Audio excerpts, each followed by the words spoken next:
Hi people, it's me, Anja. Welcome back to my channel. So today's video is inspired by Haley in Bookland. I love her videos so much.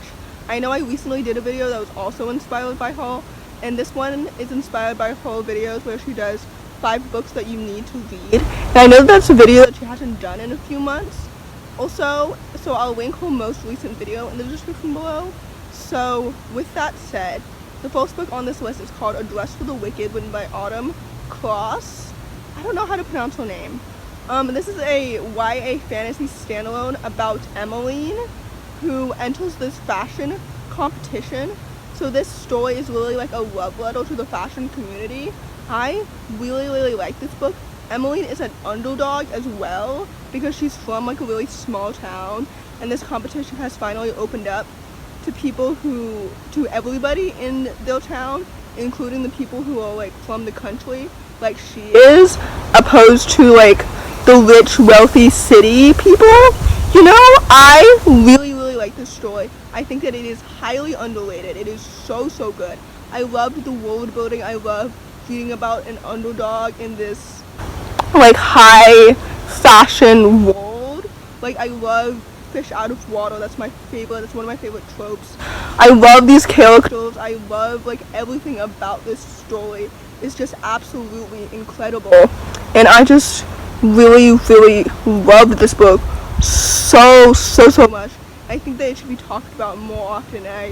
It's one of those books where I genuinely do not understand why it's so underrated, because I think this is something that more people should read about. And like fashion in fantasy, like what more can I ask for? You know, like I love this book so much, and you should read it too. The next book on this list is called Cicada Moon, written by Marilyn, Hilton. I really like this book too. This is the first story that I've read that I've truly resonated with about like being biracial. I'm biracial, and the protagonist of this story is also biracial. Her name is Mimi, and this is juvenile historical fiction, and it's set in 1969, and she's half Japanese, half black, and she lives in a predominantly white town. And I think that like being biracial is like a perspective that's so underrated, and it's really annoying for people like me who feel underrepresented in so many different ways. Like I've always felt underrepresented as a black woman, and as a disabled woman, and as an autistic woman, but like being biracial, like my skin color, like being mixed, is just also underrepresented, and I don't really like understand why. Like I've never understood why anything is underrepresented ever, but I don't know. Cicada Moon just is one of those stories where I felt it. I felt Mimi's struggles. I think that her internal struggles in 1969 is still applicable to 2020, as sad as that is.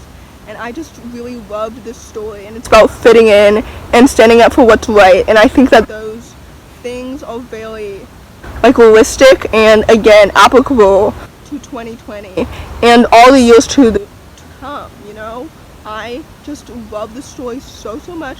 Again, it's so underrated, and not just because historical fiction and juvenile fiction are underrated, but just like in general, it's just so incredible and wonderful. And I think that it is incredibly important to find a story and to find characters that you can resonate with, and I just love talking about this book so much, and it's just so incredible. The next book is called Field Notes on Love, written by Jennifer E. Smith. I love this book so much, just because it's so cute and adorable and absolutely lovely and wonderful and exquisite. And it's about May and Hugo, who meet on a train, and I just love their characters so much. They fall in love. I love their relationship, but like I just love this book so much, just because May and Hugo are such like complex and absolutely wonderful characters. Like I don't normally like romance-driven contemporaries, just because sometimes I feel like authors give me no time to fall in love with the characters individually before I fall in love with their relationship.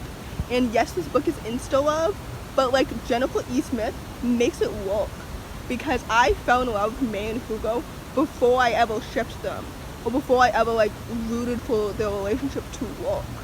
You know, like I love their characters so much. This is a book that I reread and I still rate it 5 stars each and every time, even if they're all 6 months in between or a year or whatever. Like, it's one of those books where I love it each and every time, and I think that that is just so cool, because sometimes I reread a book and I don't love it as much as I read it the first time, but Field Notes on Love is just so good. It's just such like a hidden gem, you know, like it's just so cute and it's just so adorable, and I love this book so much, if you couldn't tell. The next book is another book that I absolutely adore, and it is The Starless Sea, written by Erin Morgenstern. I know I talked about this book fairly recently because I read it for the first time a month and a half ago, but this book is just so good. Erin Morgenstern's meticulous minutia is just so spot on, and I absolutely loved it. I love this book so much. I loved it more than I loved The Night Circus, which is something that I never thought that I would say. I talked about this in a recent reads video a month and a half ago, and I'll link it in the description below. But basically, I just love this story.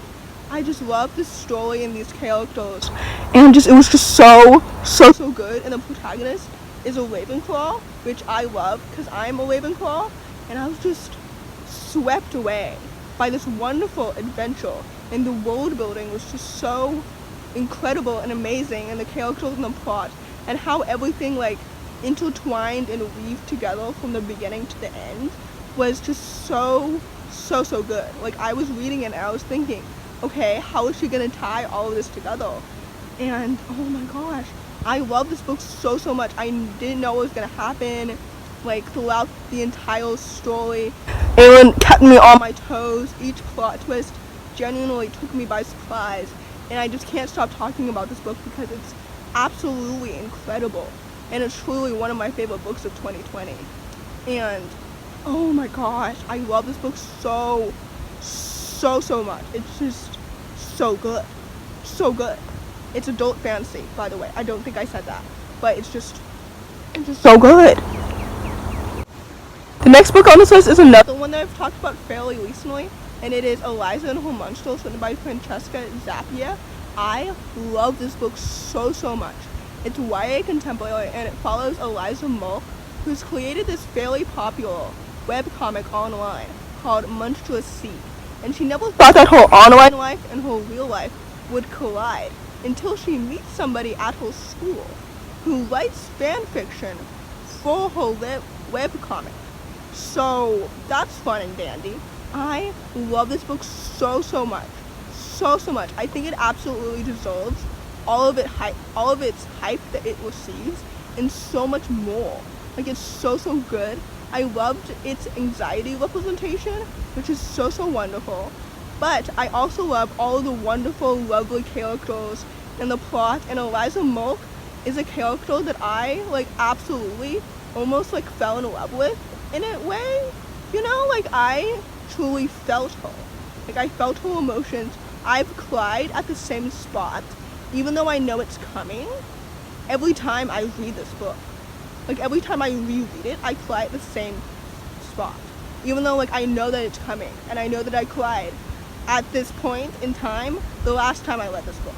You know, like, this book is so good. I loved it so much. It's just so incredible and absolutely amazing, and I cannot recommend this book enough because it just blows my mind. It really does. It's just so good. It's one of the best YA contemporary books out there, and I think that it's just so incredible. So yes. So in conclusion, I hope you enjoyed this video. If you did, give it a big thumbs up. Comment down below which books you think I need to read. And I forgot to say this at the beginning of this video, but happy June. Even though for me it's still the 16th of May, I've been pre-filming a lot of videos, so that's really wonderful. So yeah, if you like this video, give it a thumbs up. Comment down below which top 5 books you think I need to read. And thanks for watching. Subscribe for more. Bye.